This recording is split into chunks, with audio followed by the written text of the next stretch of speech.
sleep is often treated as though it were optional, a kind of luxury you indulge in if you've managed to get everything else done. People boast about functioning on 4 or 5 hours of rest as if exhaustion were a badge of honor. But the truth is far less glamorous. When you strip away sleep, you strip away order, and what rushes in to take its place is chaos, mental chaos, emotional chaos, physical chaos. Sleep is not a trivial detail of life. It is the foundation upon which clarity, stability, and discipline are built. To neglect it is to sabotage your own capacity to think, to act, and to live with purpose. Consider how fragile the mind becomes when deprived of rest after a night of poor sleep. Everything feels heavier. Problems that are normally manageable suddenly appear insurmountable. A small setback at work becomes a catastrophe in your imagination. A casual remark from a friend sounds like an insult. The world hasn't changed, but your lens has. Sleep deprivation distorts. You no longer see reality clearly. You see it through a haze of irritability, exhaustion, and confusion. In that state, fear, doubt, and negativity find fertile ground to grow. So when we say sleep is the foundation of order, it's not a poetic exaggeration. It's a fact. Your very ability to face life's chaos depends on whether you've allowed your body and mind to restore themselves. It's fascinating that we think of sleep as passive, as though it were simply doing nothing. Yet science reveals the opposite. Sleep is one of the most active processes your body engages in. Your brain is sorting, filing, and consolidating memory. It's regulating hormones, repairing tissue, recalibrating emotional centers. During sleep, the brain literally washes itself, clearing away the byproducts of thought that build up during waking hours. Deprive yourself of this process long enough, and your very biology rebels. You become more impulsive, more anxious, more reactive. It's as if your inner order has collapsed, and you're left navigating the world in a state of internal chaos. Now think about what this means in practical terms. If you want to live a disciplined life, one filled with clarity and direction, but you refuse to sleep properly, you are building on sand. You can make all the plans in the world, but when your mind is fogged by fatigue, you will lack the capacity to follow through. Your willpower will crumble more easily, your patience with others will run thin, your ability to solve problems creatively will diminish. In this way, neglecting sleep isn't just about being tired, it's about failing to build the very order that allows you to withstand life's storms. You see this reflected in simple, everyday examples. Think about the student who pulls an all-nighter to prepare for an exam. They believe they're gaining an advantage by squeezing in more hours of study. But the evidence is clear: without rest, memory consolidation fails. The very knowledge they work to absorb slips through their fingers. They walk into the exam anxious, scattered, and unable to think clearly. The strategy backfires. Or take the parent who tries to keep up with endless responsibilities while sacrificing their own sleep night after night. Slowly, their mood deteriorates, their patience with their children weakens, their ability to lead the household falters. The sacrifice looks noble, but it undermines the very responsibilities they're trying to uphold. Sleep then is not indulgence, it's responsibility. It is the discipline of allowing the body and mind to restore their order so you can face the chaos of life with strength. To dismiss sleep is to dismiss the architecture of your own resilience. And what happens when resilience collapses? You become brittle, small challenges break you, chaos multiplies. The world becomes unmanageable, not because it has grown darker, but because you are too exhausted to bring light to it. There is a deeper philosophical point here as well. Order is not static. It must be renewed constantly. Just as you must clean a room repeatedly to keep it from falling into disorder, you must sleep regularly to prevent the inner collapse of your own mind and body. Sleep is the nightly ritual of returning to order. It is the way you reset your nervous system. the way you prepare for the confrontation with chaos that every day demands. To reject sleep is to reject renewal itself. And here's the paradox. Many people think they are sacrificing sleep to get more out of life. They cut their rest short to work longer, to scroll through endless distractions, or to chase fleeting pleasures. But what they don't realize is that by doing so, they are living less of a life, not more. Every hour they steal from sleep is borrowed against their own capacity to live well the following day. They are trading depth for shallowness, clarity for confusion, strength for weakness. And the result is predictable. They don't just sleep poorly, they live poorly. So the foundation is clear. If you want to bring order into your life, if you want to stand with strength against fear, chaos and uncertainty, you must begin with sleep. It is the most basic responsibility, and it is also the most transformative. You don't need to fix everything at once. Start by respecting the rhythm of your own biology. Set boundaries for when you rest. Protect your evenings. Treat sleep not as a luxury, but as a non-negotiable duty. Because in truth, the quality of your sleep determines the quality of your life. If you neglect it, chaos will own you. If you honor it, order will empower you. Sleep better, and you will live better. If sleep is the foundation of order, then the question becomes, what actually happens when we sleep? And why is it so essential for the human mind and spirit?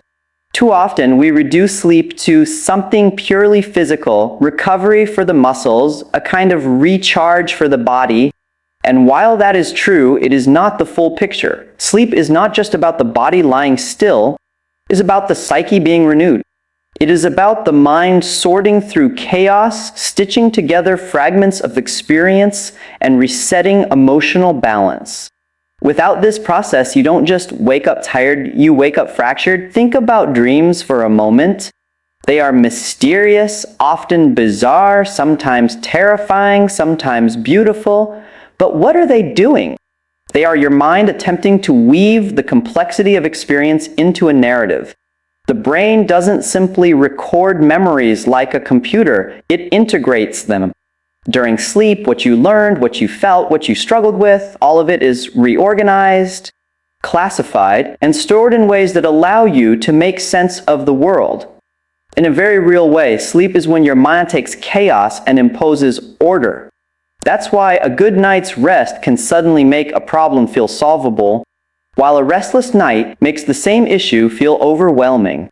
The situation hasn't changed, but your capacity to process it has. There is also an emotional dimension to this renewal. Sleep acts as a regulator of the nervous system.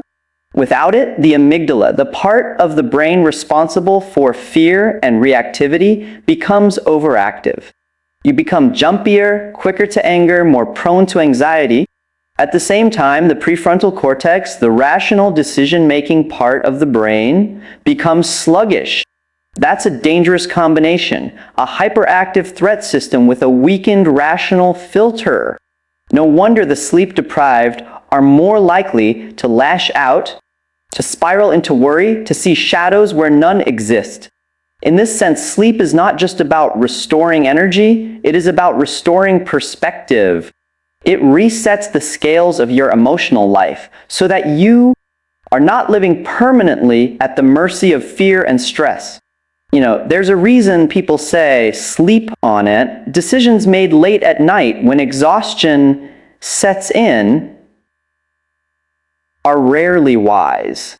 Sleep recalibrates judgment. It creates a psychological distance from problems, allowing you to return with clarity and calm.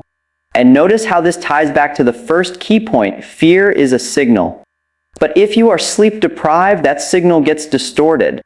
Instead of being a useful alert, fear becomes an overwhelming noise. Only when you've rested does fear shrink back into proportion, something you can engage with rationally rather than be consumed by. Now let's connect this to the idea of living better.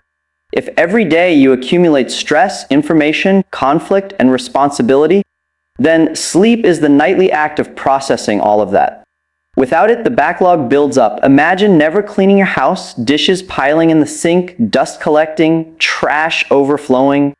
Eventually, the mess would become unbearable. The same thing happens in the mind. Sleep is your nightly cleaning. When you deny yourself rest, you live in a psychological house that is perpetually cluttered, chaotic, and unlivable. That clutter then seeps into every interaction, every decision, every moment of your day. This is why sleep is not simply time wasted in unconsciousness. It is a form of wisdom. It is nature's way of ensuring that you don't drown in the raw chaos of experience. It allows you to put things into perspective, to let go of what is trivial, to strengthen what is meaningful, and to wake up able to face life's challenges without breaking down. Philosophically, this reveals something profound. Renewal is not optional. It is built into the very rhythm of existence. You cannot endlessly expend yourself without returning to the source of restoration.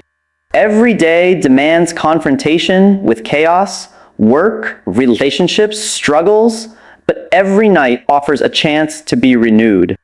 To refuse that chance is to reject the rhythm of life itself, and the cost is steep. You become less human, less capable of reason, less resilient, less alive.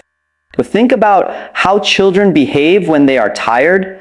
They become irritable, irrational, prone to tears over the smallest frustrations.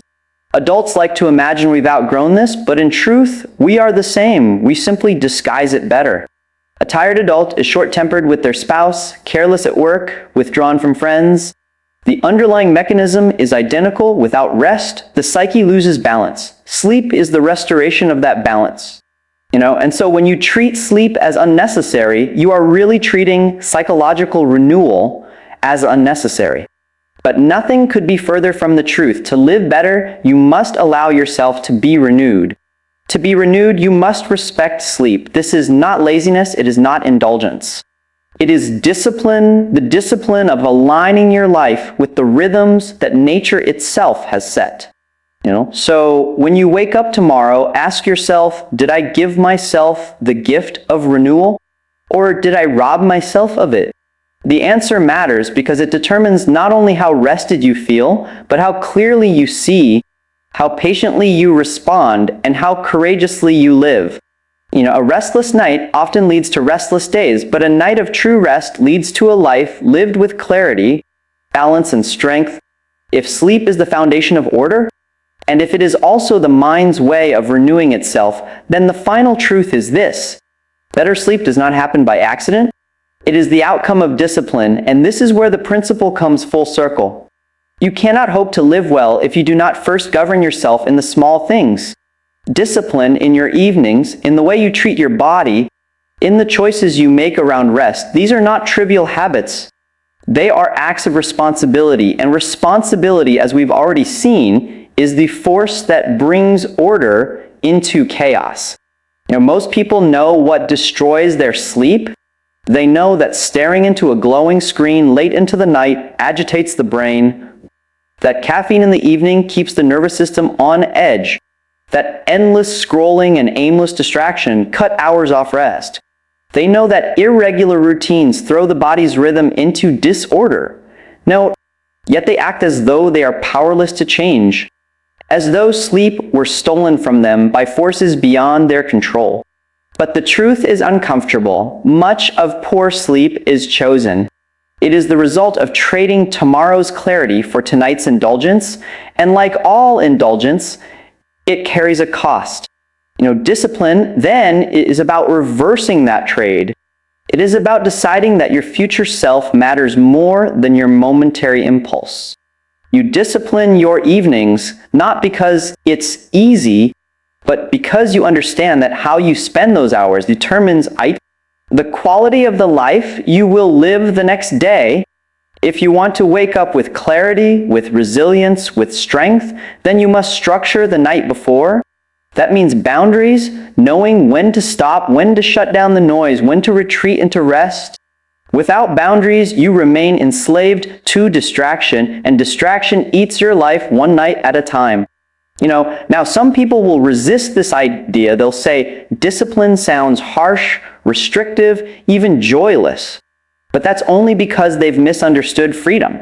Freedom is not the absence of responsibility, but freedom is the ability to live in such a way that you are not owned by chaos. Discipline is the tool that makes that possible. Without it, you are not free. You are simply captive to impulse. A disciplined sleep routine may feel rigid at first, but over time, it becomes liberating. You wake up clear-headed, your energy restored, your emotions balanced. That clarity is what allows you to face life with real freedom. This is a philosophical truth as much as a practical one. Human beings thrive when they align their lives with natural order. The body was not designed for chaos. It was designed for rhythm. The rising and setting of the sun, the cycle of day and night, these are not arbitrary. They are the structure within which life flourishes. To ignore them is to live out of step with reality itself. And when you live out of step with reality, suffering is not about forcing yourself into some artificial system. It is about bringing your life back into alignment with the order of nature. Think of it like tending a garden. If you let it go wild, weeds overtake it and nothing thrives. But if you tend it daily, planting, watering, pruning, you create an environment where growth is possible. Sleep is the same. Left to chance, it becomes wild, inconsistent, chaotic. But disciplined care transforms it into something that supports your entire existence. A well-structured evening, repeated night after night, creates conditions where not only sleep flourishes, but your entire life flourishes. And here's the deeper point. By disciplining yourself in this one area, you create a ripple effect. When you take responsibility for your sleep, you are not just improving your nights, you are cultivating a broader capacity for responsibility in every area of life. The person who can resist distraction at night becomes the person who can resist temptation in the day. The one who respects their own rhythms learns to respect the rhythms of work, of relationships, of commitments. Order in one domain spreads to order in others. In that sense, disciplined sleep is not just about sleeping better, it is about living better. So the question is not whether you will sleep, you will. The body will eventually collapse if you refuse it. The real question is whether you will sleep well. Will you sleep in a way that restores you, or in a way that leaves you empty? Will you discipline yourself to align with the order of life, or will you surrender to the chaos of impulse and distraction? The choice is yours, and it is a moral choice as much as a practical one. Because when you deny yourself discipline, you don't only harm yourself, you harm those who depend on you. A tired parent cannot love as deeply. A tired leader cannot guide as wisely. A tired mind cannot create as fully. Your discipline is not just for you. It is for everyone around you. And this is where it becomes clear. Better sleep is not a luxury, not an indulgence, not something to fit in if you happen to have time. It is a responsibility. It is a moral act. To discipline your nights is to strengthen your days. To strengthen your days is to strengthen your life. So begin where you can. Turn off the screen. Set a rhythm. Guard the hours that belong to rest. Treat sleep as sacred because, in a sense, it is the daily renewal of order, the nightly confrontation with chaos, and the foundation of a life lived fully. Discipline your sleep, and you will not only rest better, you will live better.